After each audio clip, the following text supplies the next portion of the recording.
Hello. Hello. Hi, I've been listening. Yeah, awesome discussion. I would like to just add one thing to the very first of your all's conversation when you were talking about what's the name of God. And I've shared this before, but I went to a conference one time. I took a bunch of youth from their church to it, and one of the speakers was I don't know if he was Hebrew or Arabic or what, but he said in their native language, the name of God was like the breath. It was like, huh. And so then he went on to say, so when you're born and you take your first breath, are you alive because you took your first breath or because you first spoke God's name? And if you choose to die, and so then if you choose to die, is it because you took your last breath or because you quit speaking God's name? And that has always stuck with me. I mean, that's been 30 years ago, and it's like, so God's name is the breath. So every time you take a breath, you're speaking his name. Which ties in beautifully with the Course in Miracles lesson, because instead of relying on your thoughts, just make your home in the breath. Right? Make your home in the breathing unity, as the interpretation of the first beatitude was from J.M. Right? Now is the ripe time to make your home in the breathing unity and let the fertile soil of the queendom birth your clear guidance. Rather than trying to figure it out with your conscious logical mind, make your home in the breath. Or, according to Jeannie Ryce, make your home in the name for God. Right. It's a scary thought, though, to think that we die because we stop saying God's name. Wow. There she goes, jumping into her drug of choice, fear again. But let's just point out the denial really quickly. It is not scary, but you generated fear or resonated your fear when you had that thought. So I'm going to... As if I was bad. If it's really well practiced in your system and it's sitting there, it can get resonated anytime you choose an interpretation for neutral life events that's in resonance with that energy. And you have a lot of fear energy sitting in your system. Yep. All right. So, blessings. Thank you, Thanks Dr. for being Tim. here. Have a great show. Thanks. So welcome, everyone, to the second hour of MindShifters Radio. And today is Friday, and it's July the 2nd, 2021. And our call-in number is 563-999-3581. And press 1, and that puts you into queue to talk to us. We'd love to hear your comments and questions because that makes this your show. And we'll give Michael a moment to get dialed in. I hope everyone has a safe and wonderful 4th over the weekend. We are going to take my dad and go down to his farm tomorrow and just spend one night, but we're not going to do camping like my brother and some of the others are. But my plan is, Dad has, counting himself, there are 5 children remaining alive out of 12, and all 5 of them will be down there this weekend. So Dad will get to see all of his siblings. So I'm excited about that. That's one of my main purposes. And so I hope everybody else stays safe. And I'm going to double check that Michael's not having technical issues. Let me walk into the other room and make sure that he's dialed in. I'm working on it. So we will give him just another moment. So, Susan, I'm going to turn your microphone back on. That was a very powerful experience for me to think of it that way. But, if you think back when it talks about the creation and that he created man and then breathed into him the breath of life. So every breath is like just speaking of God and being, and if you think too, every time you're startled or afraid or something, what do? We go, and we hold our breath. And if we can just stay conscious and aware and continue to breathe, and I think that our intelligence, our intuition and everything kicks into a higher space and we're actually able to, if there's a situation that we need a way out or whatever, then the information will be there. If we hold their breath and we actually shut down, it's like putting blinders on. We have this tunnel vision, and so breathing is definitely the key. And Michael has joined us, so welcome, Michael. A few years ago, somebody gave me a birthday card, and the card read, "Always the same old thing, breathe, breathe, breathe." So it's definitely a part of the process. And what we were talking about, I don't challenge during disconnecting, so go ahead, share with me what's going on. I was just going to say, during the first hour, one of the conversations was what was the name of God, and so I shared going to that conference and the gentleman saying, that his name was really not pronounceable. It was like the breath. And going on then to say, so are we alive when we're born because we took our first breath or because we first spoke God's name? And if we choose to die, is it because we took our last breath or because we quit speaking God's name? And so we were just talking about the importance of the breath. And I don't like the idea of quitting speaking God's name. It's like we it's their choice. We can keep on living. Michael says we're eternal. Well, yeah, that's been a sort of I don't concentrate too much on that one. That's too hard for me. I don't believe it. Oh, that's okay. There are lots of things you don't believe that happen anyway.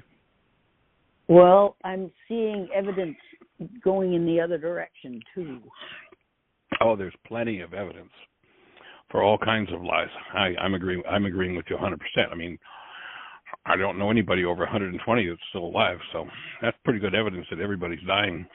But does that mean it's fact? I question it. Mm-hmm. And here's the basis on which I question it. My background's in electronics with a side study in physics. In the world of physics, what they tell us is that everything is energy. Only energy exists. Energy can neither be created nor destroyed. It's eternal. Now, if we exist, and that's true, maybe science is wrong, but if we exist and that's true, then we must be energy. And if we are energy, we must be eternal. My thesis is that we have this integrated state called physiology. And, they tell us really clearly back in the Aramaic scriptures, the wages of sin is death. Remember, sin being an archery term, it just says an energy is off the mark.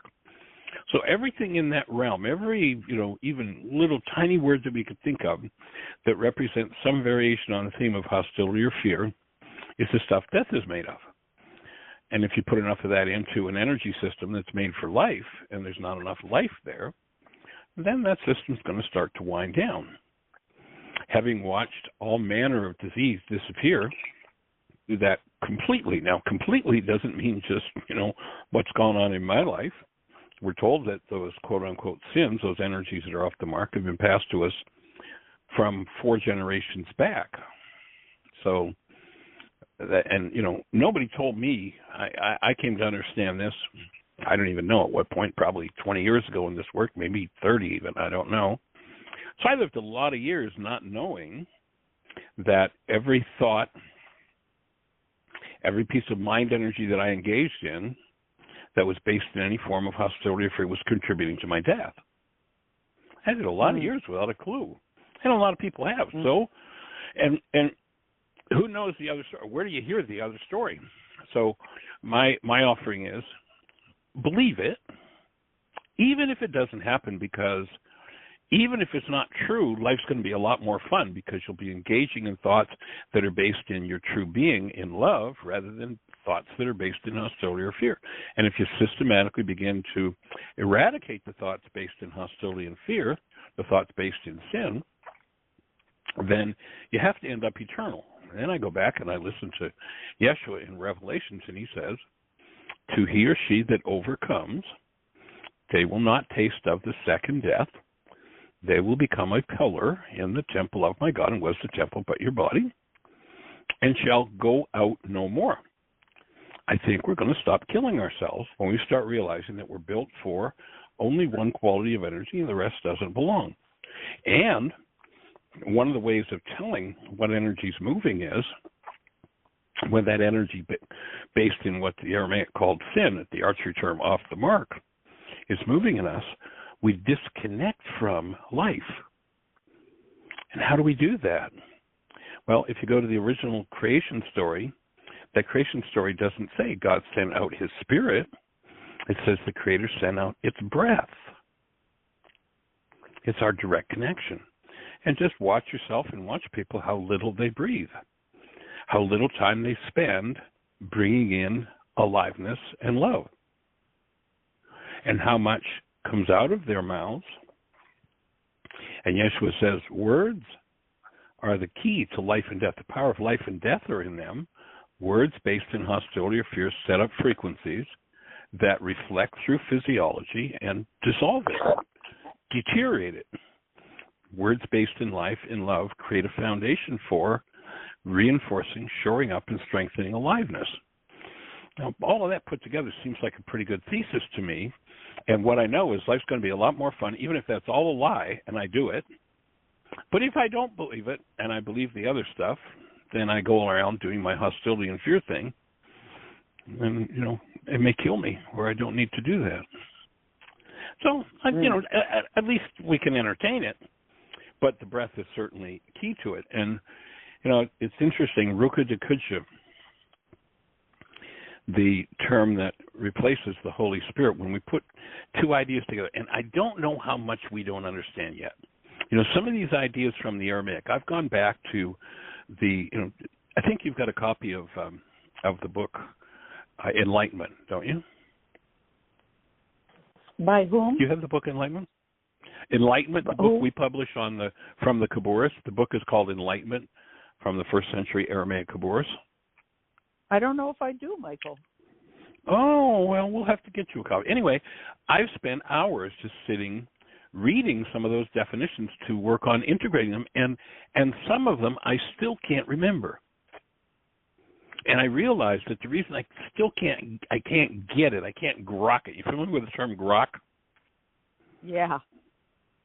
So grokking something. Go ahead. No, I say I've heard you explain that, but go on. Well, some of them I still can't and don't grok fully. And what that tells me is there are still energetic patterns in my genes and in my structure that go against the truth. And I can't, it's like I can't form it as a perceptual construct if I don't have the brain cells active for it. And I recognize that, and that's why I oftentimes just read it over and over and over again. And there's a whole section on the Holy Spirit, on Ruka de Kudsha. And it's nothing to do with this disembodied spirit being, but when we put that together, the root of it being the breath, there's this feminine elemental force, and it's like this is the best we can approach from our English dumbed down, hostility and fear down language and brains that we can come up with, at least for me at this point, for this elemental force in us, that it is there to, when we count on it, when we invite it in, when we trust it, undo the effects of our errors and teach us the truth. I was doing some work. Jeannie was breathing the other night, and there are some moves you can do to open and relax the vagus nerve. So Jeannie's breathing away, and I move her head and ask her to move her eyes, and she goes into this space, and she starts to describe a tree with branches going into the ground. Well, this morning I pulled up a picture of the vagus nerve. Is that what you were looking at, honey? It was exactly what she was looking at. Wow. She didn't know what the vagus nerve was. But she described it when she was doing that breath and doing those motions to soften and open. I mean, she I could just see this. Well, you say what you saw, honey, instead of me trying to describe it. Yeah, it was amazing. I mean, it was just like the roots going down into the ground and into the earth and just spreading out. There was just a lot of roots.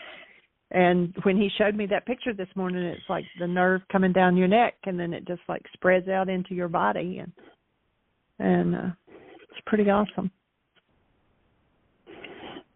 So, ultimately, we're counting on words to try and tell us something, but we really need to open that higher faculty of going direct to the thing itself and grokking it, and grokking definitions that other people have come up with. Other people who've worked with it with integrity gives us a deeper and deeper and deeper sense. But ultimately, again, the only teacher is the one within us. You're not going to get it from Michael Ryce. You're not going to get it from Jeannie Ryce. You're not going to get it from Tim Hayes. You're not going to get it from the Pope. It's not going to happen. But we can get clues. We can get support. We can touch the hem of their garment.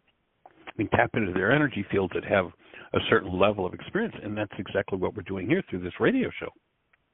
And, for me, you've heard me say it so many times, is please, please, please come ask your questions, because when you do, I get to touch into the hem of your garment, and I get a little bigger picture. I get a little deeper touch. I get to go to that other place. And then, come back, having had the experience, and let's try to put it into language. And as the Course in Miracles says, the truth can't be spoken in words. We're not talking about the truth here. Well, we are talking about the truth, and when I say about, I mean using that word accurately, around the edges, but we're not talking about the thing itself. That ultimately is what Ruka is going to bring to us. That's like the Creator's last step into us. It's like when we're ready, when we do our part, and the Course says, your part is to return your mind to the point where the error was made and give it over. And when we do that, then Ruka de Kuncha. I was talking to Dr. Tim about this. He was saying one of the reasons it's so hard to leave medicine is because when I'm in surgery, I belong in there. I feel as if I belong in there.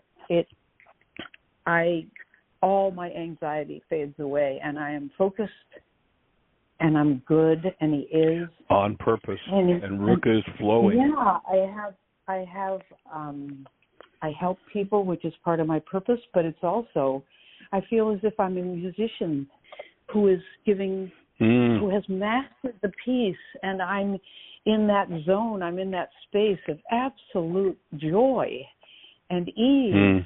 And if I could practice nothing, be a surgeon, and go in there and I would do that. But there are so many other aspects and so much bureaucratic stuff and money laundering and misinformation and unkindness. And he said it's all like roadblocks. And Dr. Tim was telling me that he could find other ways to get that feeling. And I'm thinking, but it's a nice idea, but that isn't his purpose, to have a great feeling. He just knows the rightness of his. Yeah. Anyway, so what I hear, from my brain cells, and we can't recognize something if we don't have brain cells for it. So the brain cells that I have for that say, first, he's in alignment with his purpose. In alignment with his purpose, Ruka is moving in him. Mm-hmm. He comes out of that, and everything he has not resolved from carbon-based memory comes back online. One of the things that Gene and I often talk about is like, so when we get to that opening, is to be careful to notice any and every signal that shows that the non-being mind is coming back online. Oh, wow, that's incredible. That hostility or fear is moving back in. So maybe give him that piece. Okay, so there you are. You are in your perfect flow. Being is fully moving in him. So young man, watch when you step out of there what wants to come back online, and that's what you need to be forgiving. Because when it comes back online, when you're in that state and you have the brain cells to watch for hostility or fear coming back online, you can catch it. And when you can catch it, you can forgive it. If you're steeped in it, it's like it's like, well, gee, I'm in this dark room and everything's dark, so how do I catch another ray of darkness? It's like, But if I'm in light, I'm going to spot that ray of darkness, and I'm going to be able to go, okay, so what is that one? Oh, that's terror of not being approved of. Oh, my boss again. They want all that paperwork done. God almighty. Throat closing up. Carbon-based memory coming back online. I'm going to be oppressed again in school. I'm going to be oppressed for not doing it all right, for not being smart enough, for not being good enough. Whatever. So there's carbon-based memory from a 6-year-old coming back online, interpreting what truth is for him. And as he realizes that and forgives it, he will disappear it. And when each piece he disappears, opens the light on another level. But you can't even have that. If you watch, virtually everybody in the world is doing it. When was the last time you heard that conversation? Unless people have the brain cells, they can't see that that's what's happening. Yeah. And when we have the brain cells, we can talk about it, share it, extend it to other people, and other people go, oh, yeah, I got that. Cool. And that's what community's about, because everybody's got a piece of the puzzle. Yeah. So that would be my support for him is to let him know. And, of course, as you give him that piece of information, you'll get to observe in a more profound way when you're in that zone, when you're in that peak experience, and then carbon-based memory wants to come back online. And, a few weeks ago I talked about the danger of the peak experience.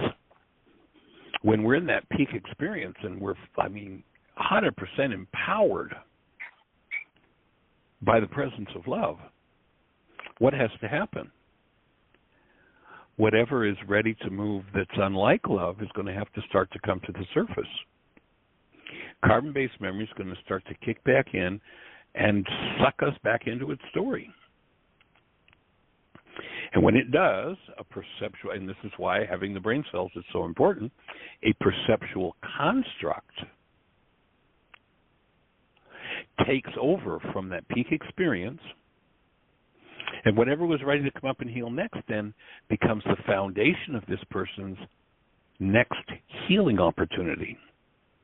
But they call it a fact because, you see, I see this in my mind. This is what's true. And it's the next lie the mind needs to heal that now presents itself as true and needs to be forgiven and needs to be forgiven and needs to be forgiven and needs to be forgiven. How many times? 77 times 70, an infinite number of times till we're done with it. But if you don't have the brain cells for that, that's like, oh, well, I had this peak experience, then I went to hell. I went right into the pit, man. I was in depression and rage and fear. Oh, yeah, life is hell. Life is terrible.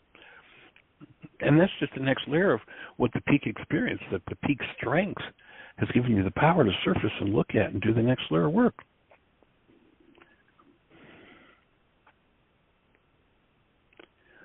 So you've got to be really careful with mind's lies because they can be really convincing. Boy. I'm with you. Super important as well.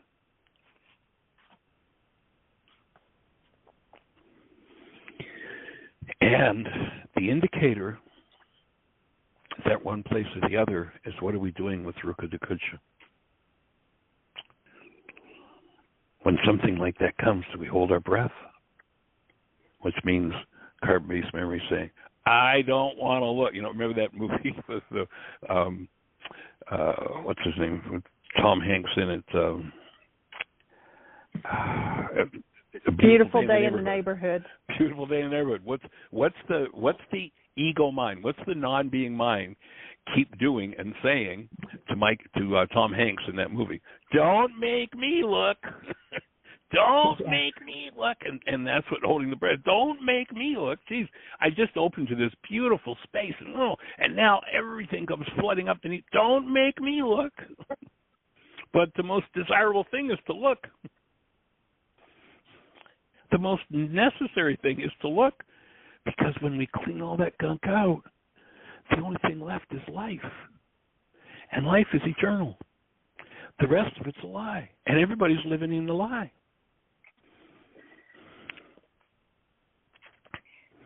Like, I mean, think about it. In all, you've had many decades of experience in the world, and so have I. Where did you ever find anybody that told you that forgiveness was about removing hostility and fear from your physiology and opening fully to your breath, to Rukadakaja? Whoever told us that? Mm-hmm. So what are 7.5 billion people, maybe 7.5 minus 2 billion people on the planet doing?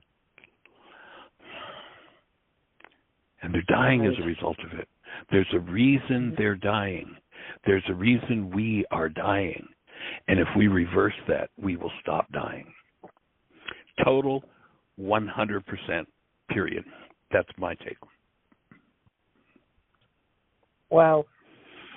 Well, bringing it back to Jonathan, which, I mean, this is global, what you're saying. He actually has, I think, what they call PTSD, just from the even forgiveness.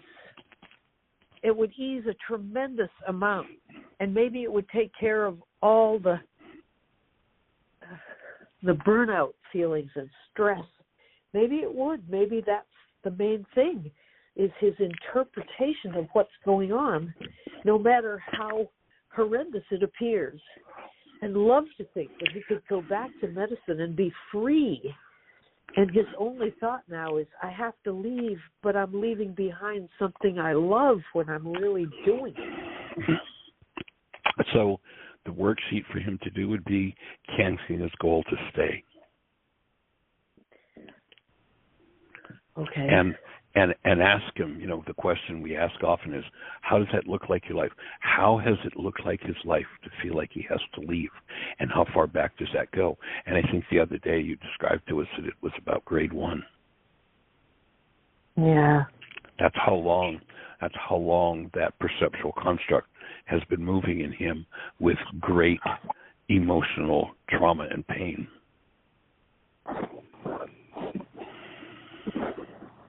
Give up the goal, say again, give up the goal of having to stay or leaving? Yes. I already missed being able to stay, yep. Give up the goal and as of he starts, being able to stay. Right.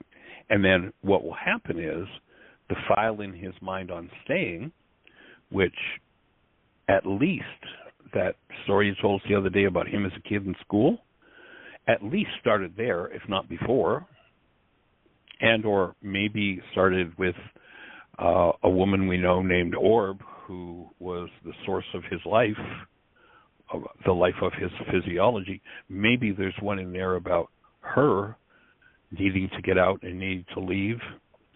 And maybe there's one about a mother to that mother who. I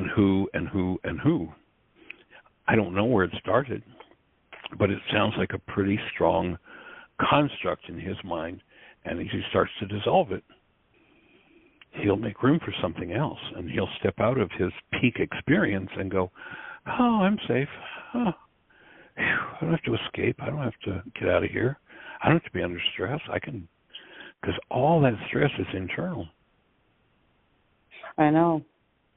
Michael, I'm where trying Yeshua, to do this. listen to Yeshua saying, be in this world but not of it. Can I ask you to repeat the goal that we're giving up? My brain is just going on static electricity. I'm not getting it. Mm-hmm. Give up the goal of needing to leave. To stay. No. Needing the goal to stay. Yes. The underlying, here, what you just shared is here he is in this state of bliss in surgery, knowing he's doing his purpose and the flow is there and he's breathing and Ruka is moving and he wants to stay there when he walks out of the operating room. So it's God, Mom, if I could just stay there, if I could just stay in that state, I'd go back and practice medicine forever and love it. When he cancels that goal, Michael, he's going to look at what's in his file on staying and get to clean it out. I'm still confused. He's been talking about and so remember that confusion It's one of the signs of healing. You're in a healing crisis right now because this isn't just his issue. It's your issue. That's perfect. So go for it. Okay. I think my question to you and his question to himself is, should I leave medicine or stay? Now he's asking himself, you're creating a worksheet, I should say. You're creating a worksheet with a goal of needing to stay in the state of bliss, not stay in the hospital as a doctor.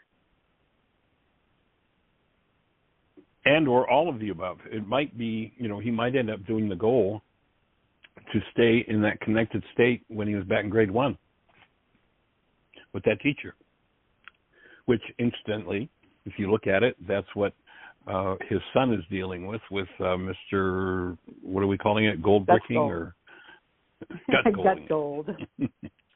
So notice that, like father, like son, the energy's the same. Could give up the goal of needing to stay with Mr. Gutgold. Or to stay peaceful in the presence of Mr. Gutgold, or to stay peaceful when his mind starts to run that Mr. Gutgold program, his projection on Gutgold.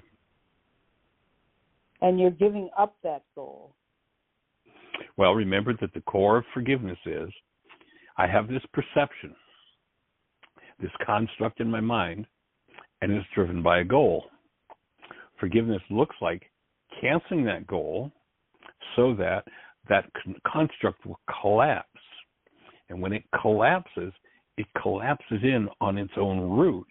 And you now have access to what's at the root of that trauma-based construct, that pain-based construct of the mind.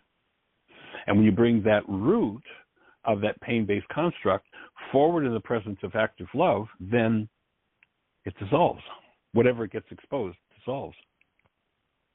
So, Michael, could you do me the favor of wording that as a mind shifter about Jonathan, not Gutgold and Charlie? Sure. It's safe. I think I'd understand it. And healing. Okay. It's safe and healing, and 100% possible for me, Jonathan, to live fully in the state of bliss that I experienced in surgery.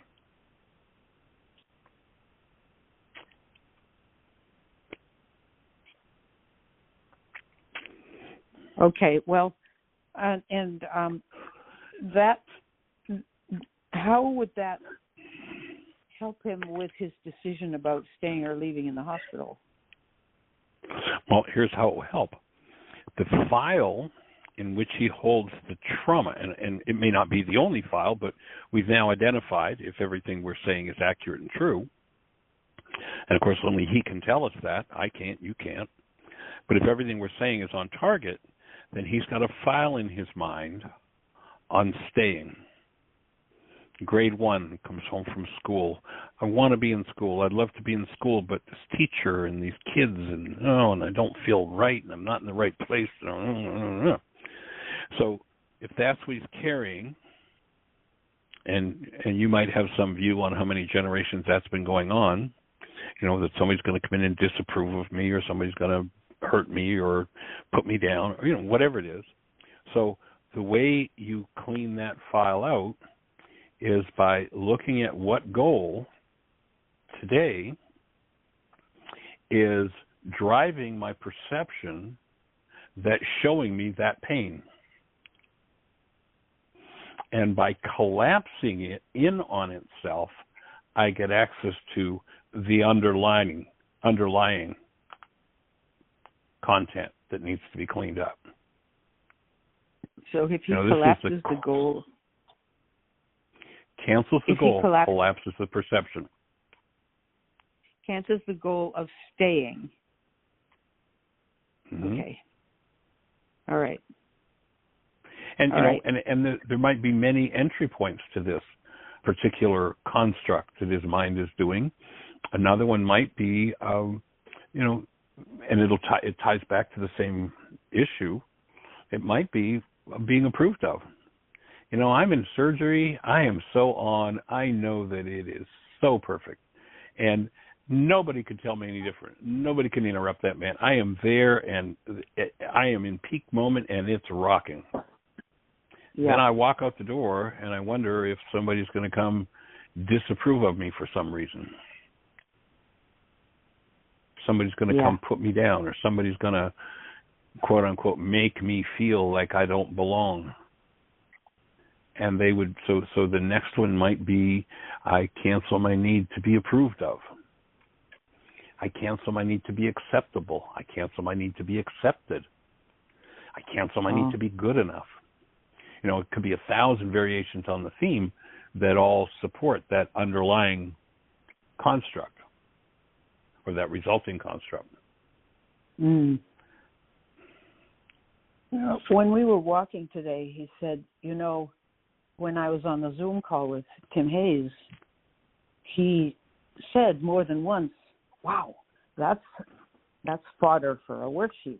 There's another worksheet. Mm-hmm. There's another worksheet. And Jonathan felt overwhelmed. And I said, I know that feeling. We all do, I'm sure. But it's also true. And Michael Ryce has said this. Sometimes all it takes is one. And many issues disappear.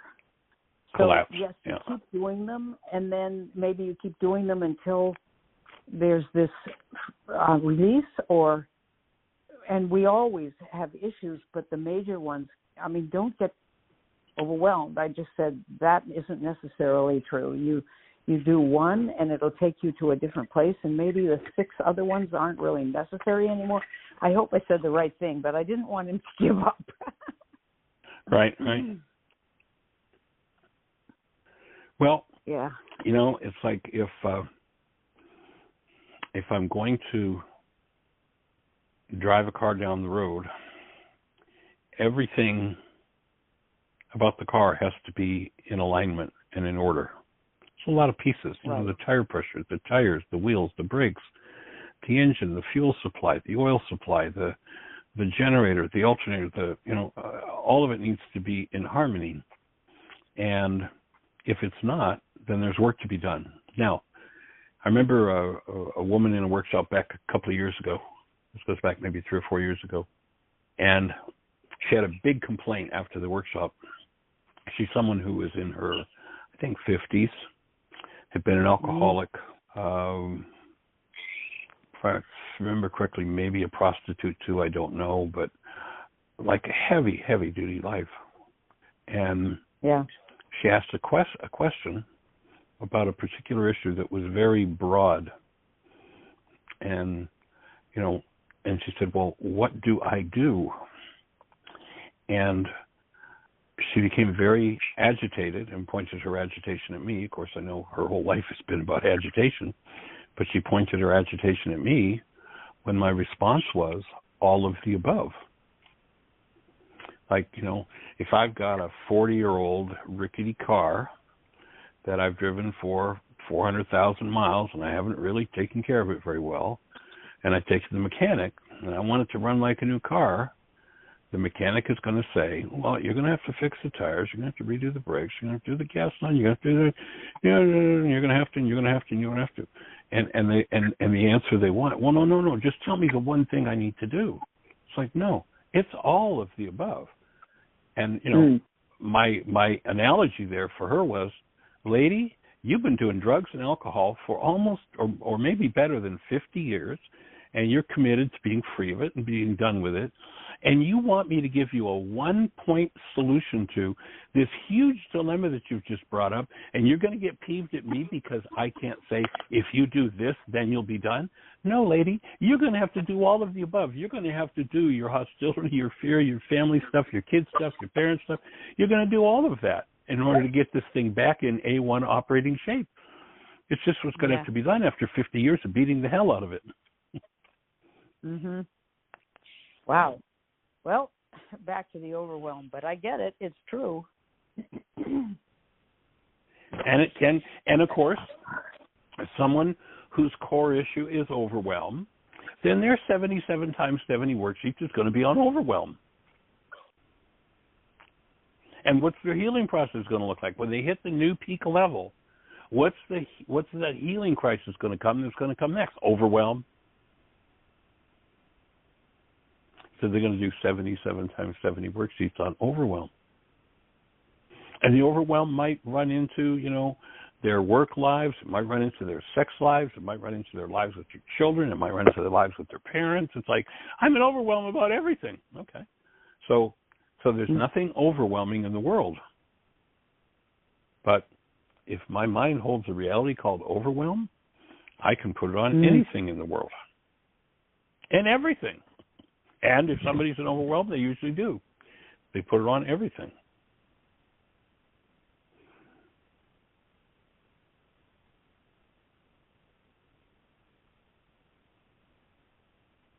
If we come from a culture and a bloodline that's been abusing itself and pretty much everybody else forever, in the last 70 years, we've killed over 170 million people on planet Earth in war. Who wouldn't be an overwhelm? How many tens of millions of Native Americans? How many tens of millions of abused people from Africa? How many parents beating, abusing children, sexually? On and on it goes. Yeah. We're humanity at this point, or I should say non-humanity at this point, kind of like that car that's at 400,000 miles, and there's a lot of work to be done. So if I understand that, then I can start to let loose of this reality called overwhelm and just here I have a piece of work in front of me. And, I think that, we had some significant discussion, and I think this ties in as well to your grandson and your son, is that OCD is just a form of overwhelm and trying to protect oneself from the consequences of that overwhelm. Wow.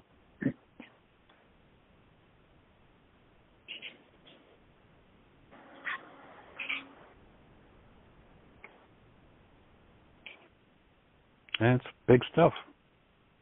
Yeah. And how do you do it? The same way you eat an elephant, one bite at a time. You do one piece of work at a time. Nobody can do it all at once. Nobody can. Yeah. And let's face it, pretty much made a mess of it globally.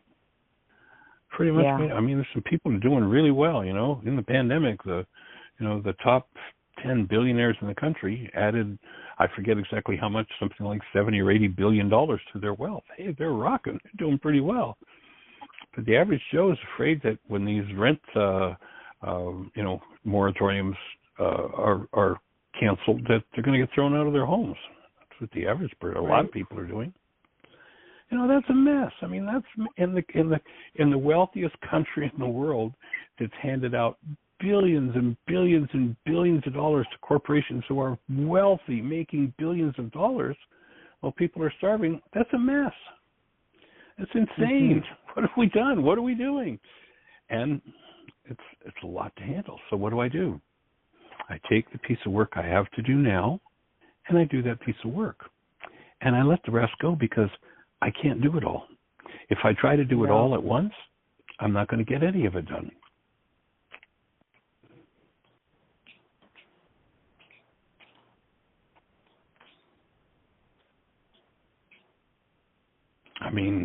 One of the issues you brought up oftentimes is plastics. It's insane. What leads us to this disaster where there are islands the size of Prince Edward Island of plastics floating out in the ocean? How bizarre is that? I know. Well, let's handle that all today. We're not going to handle it all today. And I could get very disturbed and think my disturbance is about us not handling that all today. But the truth is my disturbance is about my disturbance. And the first thing I need to do if I'm ever going to affect change there is handle my disturbance and be at peace. In fact, I'm going to send you another song title. See, I'm going to reach over. Oh, thanks for the other one, by the way. Yeah. Oh, yeah. And recognize that, just a second here. I learned a little bit how to do this a little faster the other day. You know, this is the request to send to Ruka.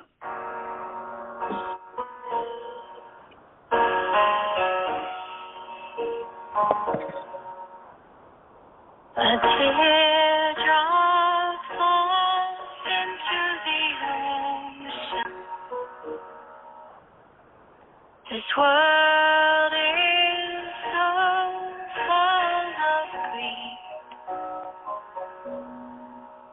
I cannot swim in these waters. Beloved, please carry me. Darling, on waves of emotion, guide my soul through this storm. Show me the way with your mercy.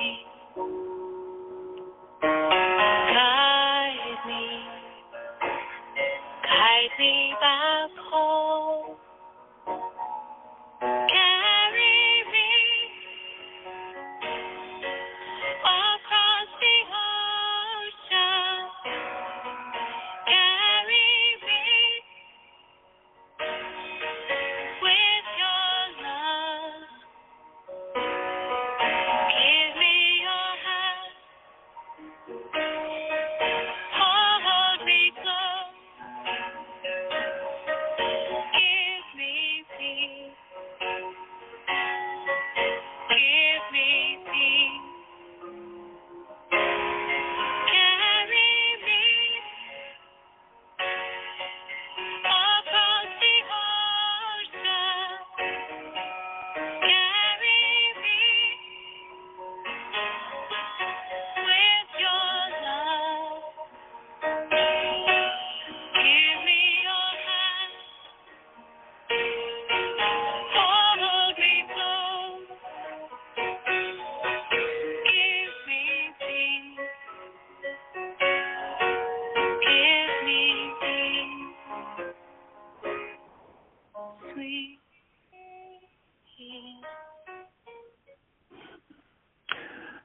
So that's why we were given Ruka to Kutcha, to bring the conversation back full circle.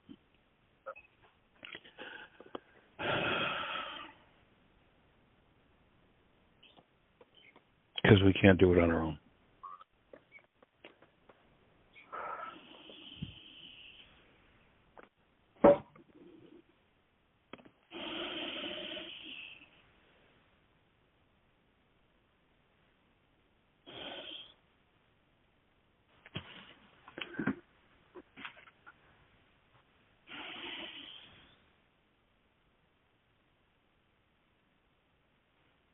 I don't know if we're just sitting in silence or if you're on mute. I think we're just, but who is the author I think we're just in of silence, that? sweetheart.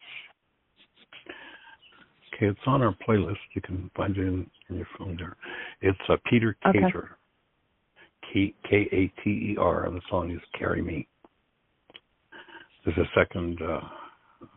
The woman's voice is Snatam Kaur, Snatam Kaur. Okay, I got it. Okay.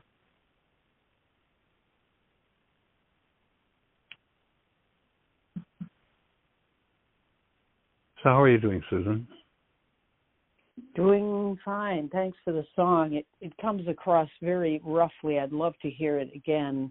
If you can send the link or send the name. I'm putting a link into WhatsApp, so it'll be there for everybody. Oh, great. Thanks. Yeah, Jonathan, the other day, he said, I cannot do this by myself. So I said, well, I've got a lot of help. available. So he has been talking to Holy Mother, his chosen ideal, who is like, it's a long story, but anyway, she came to him in a dream and gave him some days of peace. It's God in a form that he can relate to. So, and it's feminine too, which I always like. Sweet. Well, I'm going to send you a second tune. Why is this coming across? It's called Holy Mother. Oh, that he wow. will probably also enjoy, yes. So it is in the Codependence, Interdependence, a link to it. And I'm going to go back and find Holy Mother, which is just awesome. What is that? Who's Holy Mother in that song? It is, and some of the guitar working is just awesome. Actually, the title of it is, let's see, no, wait a minute. Where is that song?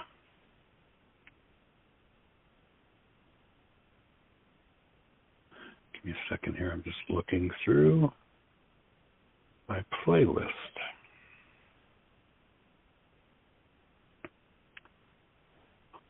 Let me just look here. I may actually have...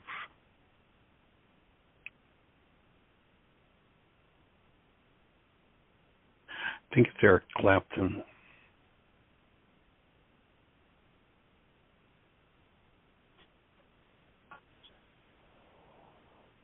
No, that's a different song.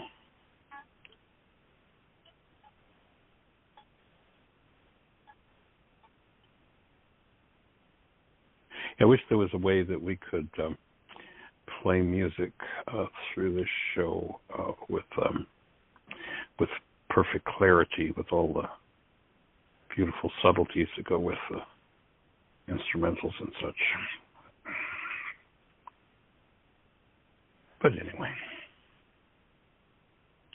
So he'll probably love this one. It's really powerful. Holy Mother. It's Pavarotti and Eric Clapton.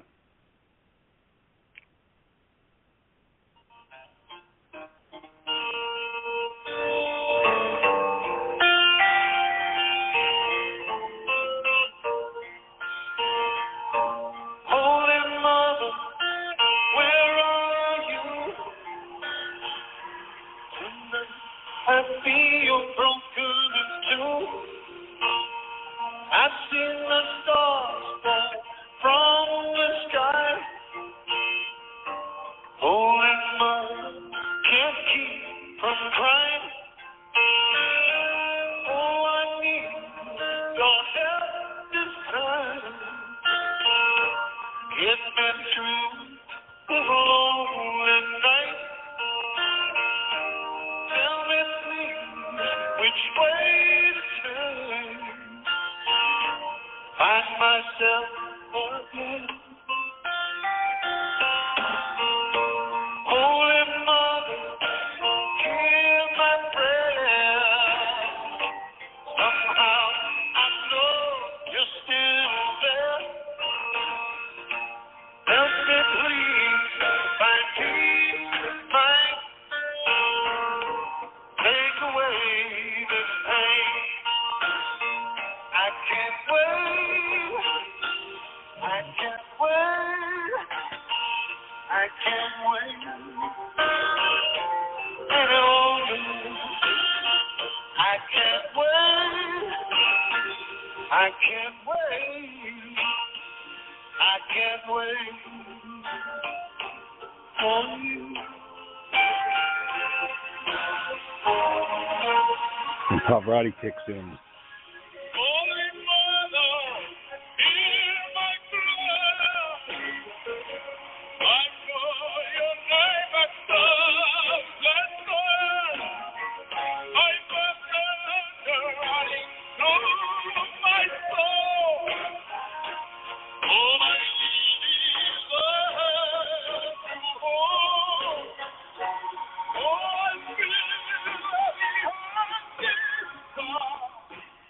powerful. Yeah, it's hard to tell on there, but I'll look forward to listening to it. Yeah, they're both in Spotify, and so I'm sending Spotify links to the WhatsApp Codependence Intensive group. So they're both there. Great, thank you. It is great. It is wonderful, and I'm delighted that you're here holding the space and doing the work and sharing the work, and just what a gift to your family. What a blessing. Just so awesome.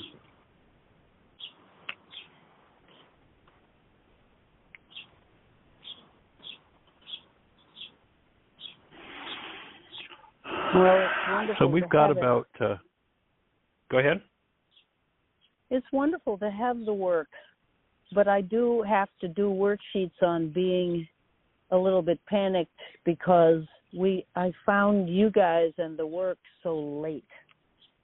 Of course, the Course in Miracles would say you found it at the perfect time, but I have to trust that everything will be all right. Well, if you're eternal, what's it matter? Yeah. And maybe you want to do a worksheet or two and get rid of that other lie about death. Just, be done with it. Give it up. Sorry, Michael, I'm outside and there's an airplane. Would you repeat, please? I say, and maybe just do a worksheet or two and just throw away that lie about death. Get done with that one. And put on your calendar, you have an invitation. We have a New Year's party, 49. January 31st, December 31st, 4949. Golly, I give you the wrong date and you show up a month late. That wouldn't be good, would it? Yeah, what are you going to do after that, Michael? Punt. Follow guidance. Live, like we were created to live as human beings.